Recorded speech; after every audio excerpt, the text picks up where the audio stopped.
We witnessed a moment steeped in deep Canadian tradition and lots of political significance. King Charles III came to the Senate chamber on Parliament Hill to read the speech from the throne. Members of the House of Commons, when my dear late mother addressed your predecessors 7 decades ago, she said that in that age and against the backdrop of international affairs, no nation could live unto itself. It is a source of great pride that in the following decades, Canada has continued to set an example to the world in her conduct and values as a force for good. As the anthem reminds us, the true North is indeed strong and free.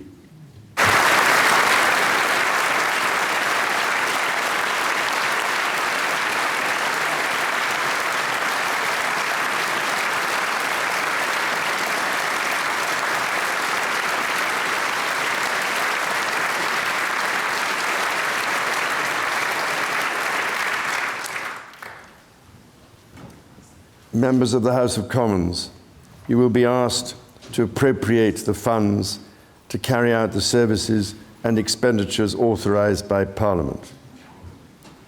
May you honour the profound trust bestowed upon you by Canadians. And may God bless and guide you in all your duties.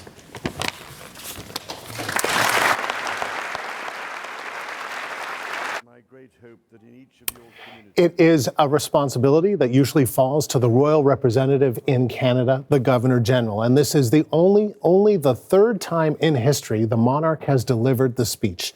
The King's mother, Queen Elizabeth, previously did so when she came to Parliament in 1957 and 1977. This time, Prime Minister Mark Carney invited Charles to visit Canada following sovereignty threats from U.S. President Donald Trump. And the CBC's Marina von Stackelberg has been watching the day's events unfold. She joins us now again live from Ottawa as promised. So Marina, the speech contained several references to Canada's sovereignty. Obviously, this is happening at a time where this country has faced numerous threats of annexation through economic coercion, I think were the words that he used way back from Donald Trump. What stood out to you? Yeah, well, the significance of the king reading the speech from the throne, something that, the speech from the throne happens at the start of every session, but the significance of the king doing it here brings in a bigger audience, not just here in Canada, but worldwide. And every word of that speech is really significant, really kind of reiterating the fact that Canada is unique. It is a constitutional monarchy. That makes it different. The symbolism here is really in the message. We heard this speech talk about this idea of Canada going through transformational change. The king talked about how he has seen this renewed sense of Canadian pride, unity, of hope, and talked a lot about Canada's unique identity, something that he said is recognized worldwide for its diversity and strength. Talked a lot about the unique founding of Canada that also makes it unique with English, French, and Indigenous peoples. He talked about the fact that Canada faces, in the words of the speech, another critical moment, and that the government will work to protect values of Canadians that they hold so dear, things like democracy, self-determination, the rule of law, and freedom. He talked about how global trade is changing and that relationships with partners are changing. That is kind of a direct nod to the situation with the United States. He says Canadians are feeling anxious and worried about the change, but he had a positive spin on it. The speech had a positive spin, saying essentially this is also a chance for renewal, for Canada to transform, think big and act bigger, is what the speech said. Also notable, he said, Canada doesn't just need to survive a trade war, that it could come out stronger than ever. Have a listen to a bit more of that speech. All Canadians can give themselves far more than any foreign power on any continent can ever take away.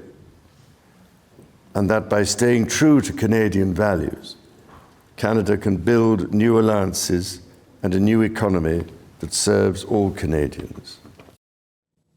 The speech references a potential new economic and security relationship with the U.S., but also a coalition of like-minded countries that share Canada's values, saying that other countries interested in international cooperation and, quote, free and open exchange of goods and ideas, and that Canada could be the leader in that. And so, Marina, let's talk a little bit about more on the contents of the speech. Yeah. What are the government's priorities for this session of Parliament? Well, overall, this speech is written by the Prime Minister's office, and its main purpose is to signal to Canadians what its new priorities will be in this coming session. It is still a Liberal government, but it has a new leader, of course, in Mark Carney, and a different vision. So outlaying some key priorities that we did hear throughout the election of what this government wants to do. Economic, dealing with internal trade barriers. That has been a big push as we try to look no longer to the United States for trade, to break down the barriers between the provinces and territories and other jurisdictions to make trade easier within Canada, as well as speeding up project approvals, enabling Canada to become an economic engine, in the words of the speech, an energy superpower. There were notes about safety and security, securing borders, more military, including for Northern Canada, bail reform, also looking at protecting nature, reconciliation, immigration, and then those daily life sort of things that are affecting Canadians so deeply, talking about bringing in a middle-class tax cut, housing issues, and then still promising to do all this and keep some of those key Liberal social policies, whether that's childcare, pharmacare, or the expansion of the dental care program. So how does the government say it plans to do this? Well, with fiscal discipline, according to this government. Have a listen to more of those details. Day-to-day government spending, the government's operating budget, has been growing by 9% every year. The government will introduce measures to bring it below 2%. Transfers to provinces, territories, or individuals will be maintained. The government will balance its operating budget over the next 3 years by cutting waste, capping the public service, ending duplication, and deploying technology to improve public sector productivity. Prime Minister Mark Carney says that he wants to work quickly on many of these policy measures. Of course, there's only about 4 weeks here until Parliament breaks for the summer. So debate over this policy, this agenda item, will be taking place in the House of Commons just this week.